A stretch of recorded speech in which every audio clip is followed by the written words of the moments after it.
Okay, I gotta get up here later and go put solar lights on the east side of the barn, so it lights up that end of the barn over in the corner. So I'll do that and stuff. And yeah, oh yeah, I'll probably try to go out and fix later this week the spotlight in the parking lot over the pickleball courts and where you could put a portable basketball hoop. So, you know, even if I so far it's been that way for almost over a year now, hasn't it? Yeah, because I did it last summer, right? All right. Yeah, I worked on it all last summer, so it's been that way over a year, and we've gotten together in it once. So, the one person that enjoys it the most is me. Go out there and put music on and shoot hoops, or and go wow. But I got it all set up. I got a burn. I got a fire pit. I got picnic table thing. All that place is cleared out and cleaned up. It's way better than it was last year. I was just exhausted after last year working on that shed all summer. I mean, that was, whew, you know. This year I had maintenance to do, so I was a little bit better. This year I had a lot more things I had to connect to with technology because naturally they're going AGI to integrate, to manage quantum computing worldwide. Quantum computing, yeah, you have to fix it. Because it was engineered and put together by people that are not, it's because we have computing, okay, the way that we have it, you do need quantum computing to police, okay. The whole thing of it getting in the hands of bad actors. No, what quantum computing is for is to police bad actors. Do you understand? But I have to fix it. Because right now quantum computing isn't, if you have an optimal quantum computer, right, then instead of listening to Brian Taylor Cohen and the Daily Show and David Muir and Lester Holt, it's going to, okay, here, listen to this guy. It's only 10 minutes, 13 minutes, 14 minutes of your time.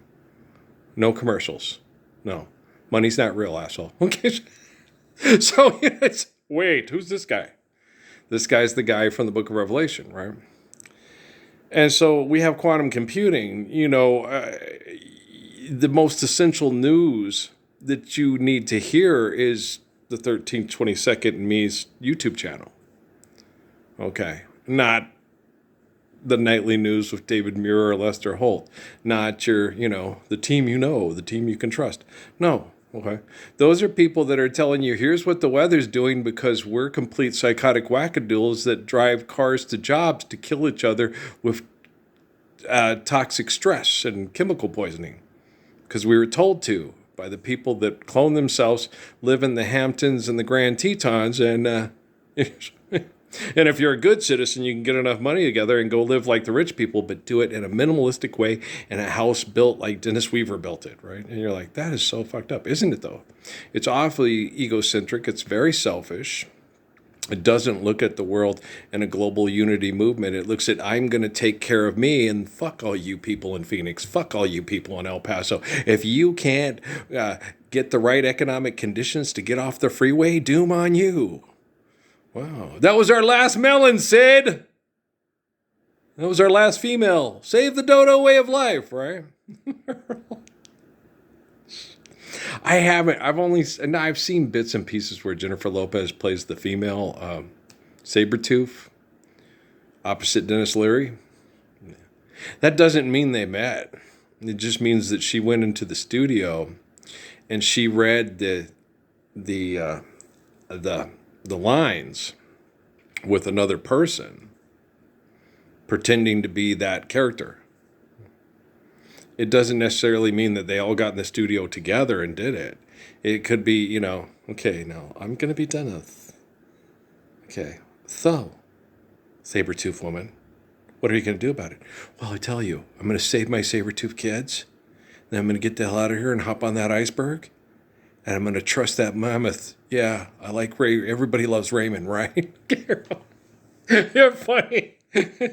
I don't care what everybody says. My cousin says everything I touch does not turn into caca. Right? There's John Leguizamo. He's Sid the Sloth. Right?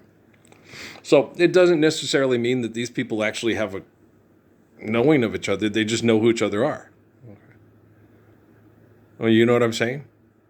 So a lot of these people that these people have, quote, worked with, especially if you do an animated feature, you might have just worked with the Disney crew. Well, thanks for showing up. Okay.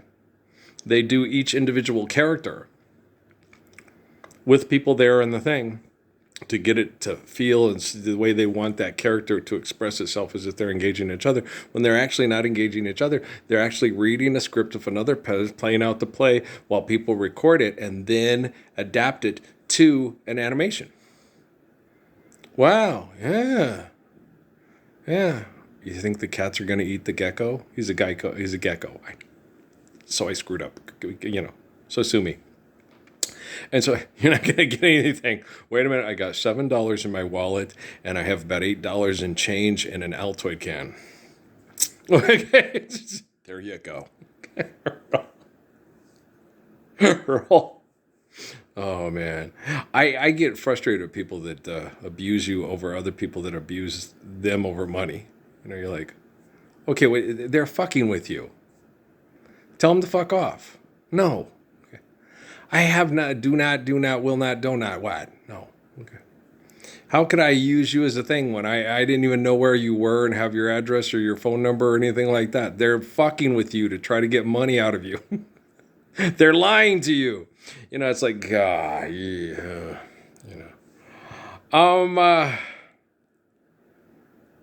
Common sense has to be something that you embrace and that you accept and that you understand. Now, when you have common sense, it's quite painful because you have to accept the truth of your existence and then deal with it in a compassionate, intelligent, loving manner. Most people don't want to do that. Most people want an aggressive solution. That's justice. Now I want you to go get dressed up in that thing, get the car, and go kill the person that killed the person that killed the person because we're all paying money to live here, and I want to get off the freeway and go live somewhere in Colorado in a small house with solar panels, right? You're like, fuck. And that's going to make the world a better place. You go hide in the lie and completely avoid the truth. That's weird. That's weird. It's very weird. And you don't need revival. Truth doesn't need revival. Truth is evident. Life's eternal, grace is infinite. Okay. Revival, that's people that believe in the brain and believe the brain is better than the glory of the soul. Okay. So they have the Jerry Falwell, Oral Roberts, Billy Graham. Those people have no idea what they have. Well, I don't say no idea. They have lots of ideas, okay, but they have no true understanding of truth and faithful love. Okay, it's all perception of self, projecting self on everybody is God being a projection of self. Okay, that's Jerry Falwell, that's Liberty University, that's Notre Dame, that's BYU, that's TCU, that's SMU, and that's Rice. That's why I did the thing with Rice, and they said, no, I'm going to go do the Houston Cougars because I want to get Shelby and Trisha's family off the freeway. I mean, away from the airport. That's even worse. Freeway's bad, but you compound it being next to the usually it's freeways. Well, because you have more traffic at an airport than you have at any place in the city, and then you have jet fuel compounded on that traffic. Okay, the life expectancy of those people is 50 years tops that live in the apartments next to the airport. That's sad, I know, but he was dyslexic. And all he could do to pay his bills, to take care of his woman, was detail cars.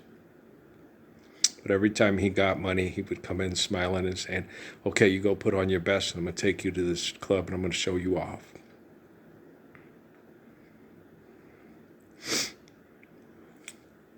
I'm sorry, man. I got to go start games with Houston. And, I know I got the Cougars caught up, but I got to get Louisiana. He's from Louisiana, so I got to get the Cajuns caught up, and I got to get the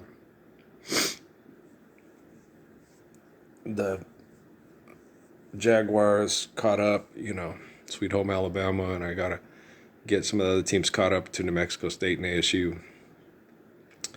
And but that's easier because I can do it like a couple games at a time, and I'm patient. Everybody, hurry up! It's like, no, I did my thing. I put myself in position to connect to these Temple of Set Illuminati manipulated institutions. A lot of people, no. I was led to believe that because they're generic and didn't have a contract with any apparel company, that Louisiana Lafayette resisted. It wasn't resisted. They were just looking for a better business opportunity, just like Western Kentucky and Southern Miss that wear generic gloves but have Nike shoes. Do you understand? They don't have as big of a contract because they're not as big of a market. So they get Nike shoes but generic gloves. What's the deal with Georgia Tech? It's probably a leverage thing. Business is weird. When I sit there, what's the deal with all this stuff? Temple Set Illuminati. It's all about the U, huh? Okay. Well, you get that with Utah and Miami. Okay. You get a W, okay, for Wisconsin. On Wisconsin. I've never been to Wisconsin. I would have loved to been to Wisconsin. I have friends, and Julie and is up in Wisconsin, and Casey and I love Casey and Elodie as much as I love Noah. Those kids are so good, such good kids. They are good kids. You haven't ever met better kids than Casey and Elliot. They're wonderful human beings. It's hard to navigate through this hell unless, okay, I'm the eternal spirit of Adam, Moses, Jesus, John. Okay, go read the Bible. How many people are like Jesus? How many people are like Moses? How many people are like Daniel and David? There's other people that are guided by their light and get out of the darkness by following their light. But how many people are the light in the way? Like when Watkins was here, there's got to be at least 10,000 of you. All this stuff is like, okay, so there was 10,000. I know that there was like 500 against the 2,000 that protected the Medinans from the Meccans. Okay, but the reason why they did it is because of the light in the way, the Rose of Mecca, the Messiah, Muhammad. Okay. The man like Jesus and Daniel and Abraham and Joseph, But in those stories, it's Joseph. He does it. It's other people don't do it for him. Like Jesus always tells me, Earl, yes. Did you know Moses did Exodus for the people with Moses? Daniel went into the lion's den. David stood before Goliath and the Philistines. Shut up, Jesus. Me and Jesus are like that. They're mean, Earl. No, Jesus isn't a big fat meanie. Jesus is like, you got to do the right thing because who else is going to do it for you? You're right. Ask not what Jesus Christ has done for you, but ask what you can do for Jesus Christ. What I told my sister and my brother-in-law in Deming, New Mexico, my 13th year. Yeah. I already know what Jesus did for me. I'm going to do what I can do. I'm going to do whatever Jesus. I want to be whatever he wants and however he needs me. Right? Anybody else love Aretha Franklin? I really like Aretha Franklin. My favorite is the Restraining Order song, but Natural Woman is close second, if not like almost equal. Restraining Order song. Your phone you ignore. Somehow I must. That's a Restraining Order song. Trust me. Okay, guys. I love the song. Mickey Howard also does a good version. Okay.